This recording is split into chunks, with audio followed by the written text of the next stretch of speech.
Welcome to the Creative Play and Podcast Network. Join us as we share our favorite RPGs, one-shot games, tabletop games, reviews, and convention panels. Sit back and enjoy the show.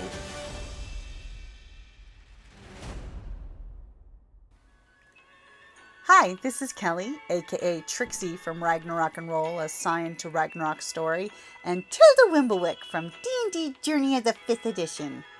First off, I would just like to say thank you to everyone for listening to our varied adventures, as well as for rating us on iTunes and RPGpodcast.com. If you haven't rated us yet, we would greatly appreciate it if you could.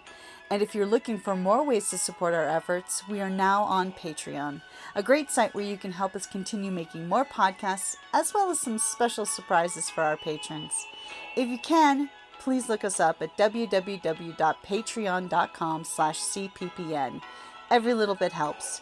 And again, thank you for listening. Hey guys, Jim here. And Kelly. And we are back for the Creative Play and Podcast Network's RPG Day 2023, where we talk and gloat and share amazing cool things about hashtag RPGaDay2023 and share what we love about role-playing games. It really is cool about role-playing games. And speaking of cool, Kelly, for August the 23rd, what is the coolest looking RPG product or book that you know? Well, I'm going to have to go with a product. And it's by a company called Ars Moriendi. And they had done some Kickstarters that I had been a part of. And they are amazing. And what they are is it's basically 3D print patterns. Their first Kickstarter was Mythic Mugs. And what was really cool about these is they created these mugs that you can put different size cans into. So you can drink a can out of these mugs. And they were class specific or racial specific. And some of them are just absolutely gorgeous. They have a Dungeon Master one. They have a Bard one. The Bard one and each one they also came out with an accompanying dice box in a similar type of theme. So like the Bard one has panpipes on the side and these beautiful, and the lids you can do interchangeable, or they have other types of lids and stuff so you can actually close it up. They have a insert that is a dice tower so that you can just screw that in, close it up, and boom. They are fantastic, and they always give you extra freebies that are just beautiful. Like the halfling set, it's a teapot and a backpack and stuff, and the dice box is this little teapot. And the Dragonborn, has these wonderful like geometric patterns and scales and stuff, and the handle has got like the spines and stuff. They have just a standard chalice one. They have and they're themed after the dwarven one is awesome. And if you don't have a 3D printer, there are places that you can get them online. Like since I didn't have a 3D printer at the time, I had purchased a few from a site on Etsy, and they were amazing. And you can my dwarven one is printed in rainbow metallic. It's so pretty. You can get them, in some of the places, if you're going to have it printed, they will even weight it so it has a heft to it, and it's customizable for different, because it's got an insert. If you have like a rock star or something, or like one of the tall energy drinks, it'll fit in there. If you just have a standard soda, they have an insert that you just put in the bottom, and you can use it just fine. I love it. I fell in love with it so much. And then they did another Kickstarter. And it was called potion bottles and stuff.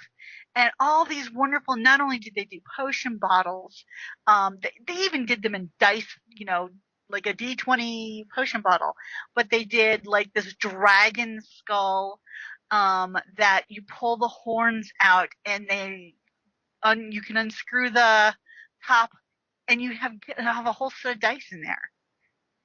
I mean, they are phenomenal, phenomenal.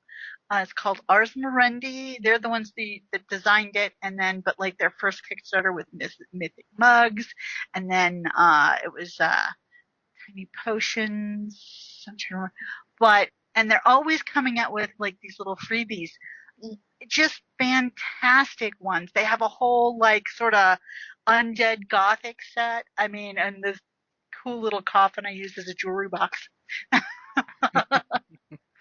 And they even did the dragon teeth, right? Huh? The dragon teeth is one of their freebies. Oh yeah, and then they have coins, and you can even mod the coins.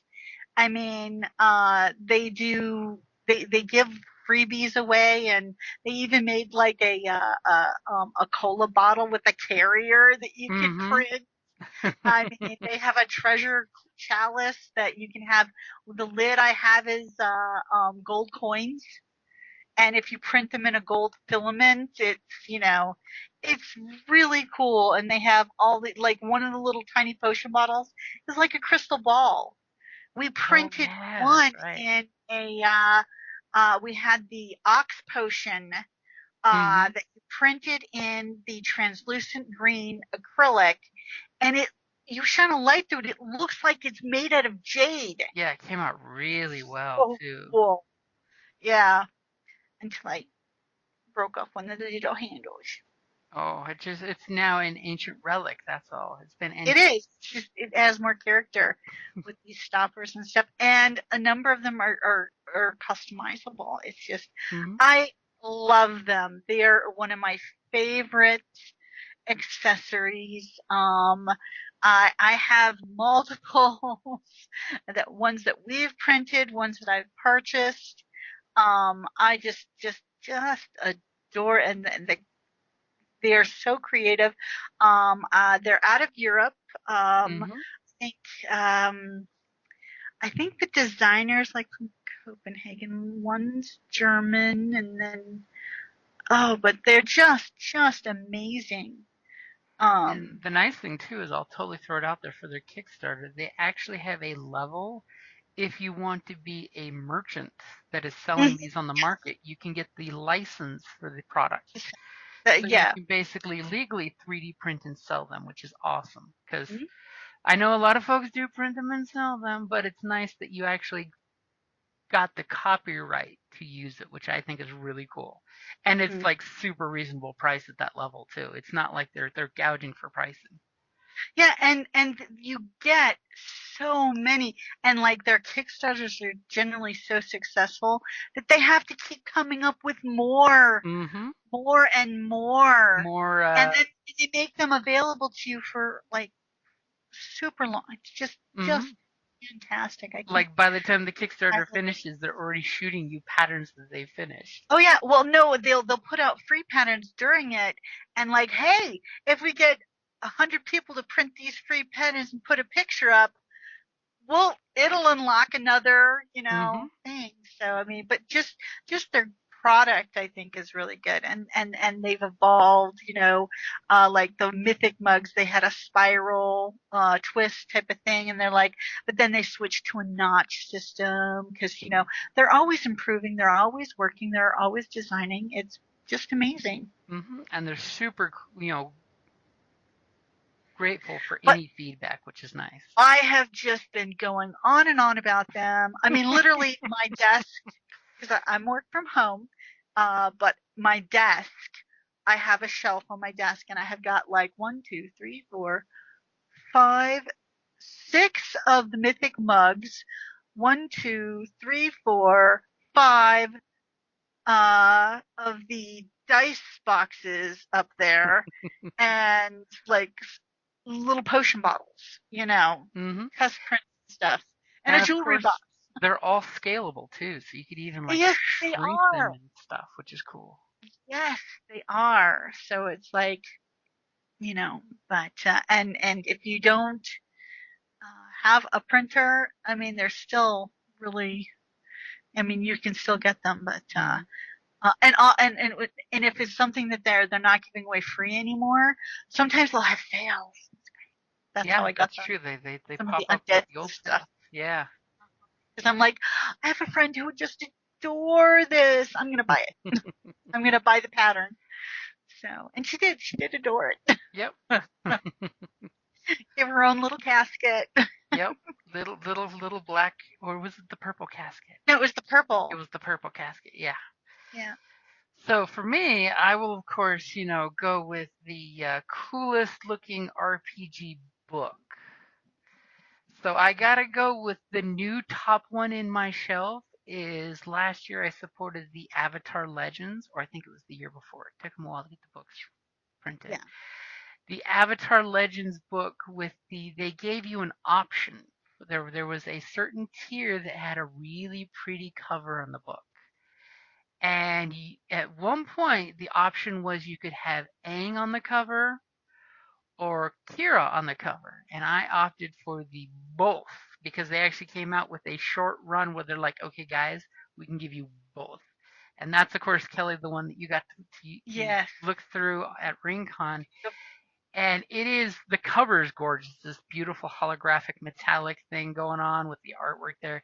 But inside the book, each chapter has a gorgeous, like, half-page spread of woodblock art that they did. And when I got to talk with Mark at RingCon when he was running a game for us, they had to fight with the Avatar production company to let them change up the art style for each chapter using woodblock instead of their style of art.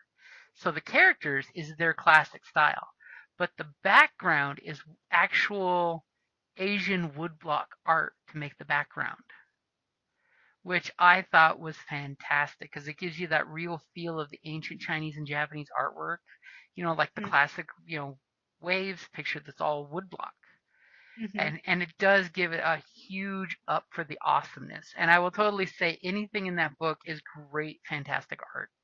I mean, Avatar's got great art as source material, so they made sure the book had that much great art put into it with all the creatures and the players.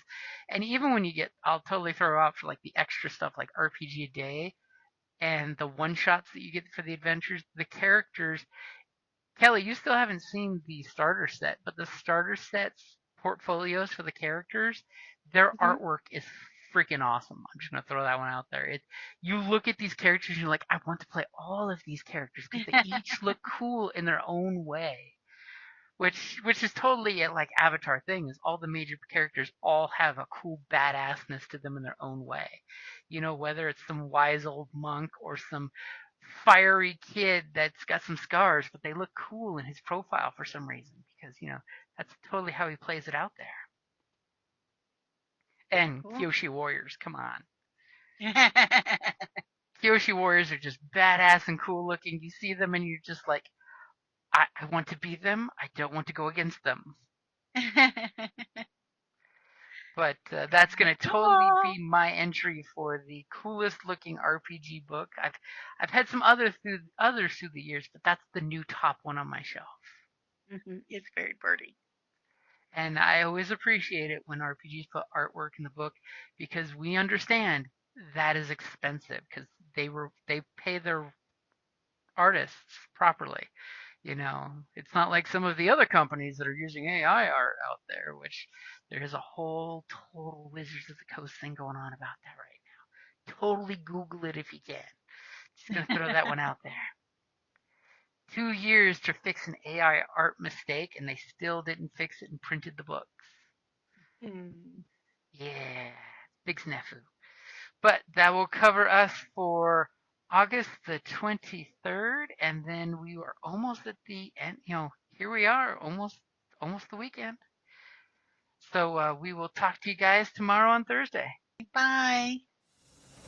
Thank you for listening to the Creative Play-In Podcast Network. If you enjoyed our show, please check out D&D Journey of the 5th Edition and Ragnarok Enroll a Scion Hero to Ragnarok Story. Also, check out our Patreon page for more content and behind-the-scenes things, as well as joining us for a one-shot game or two.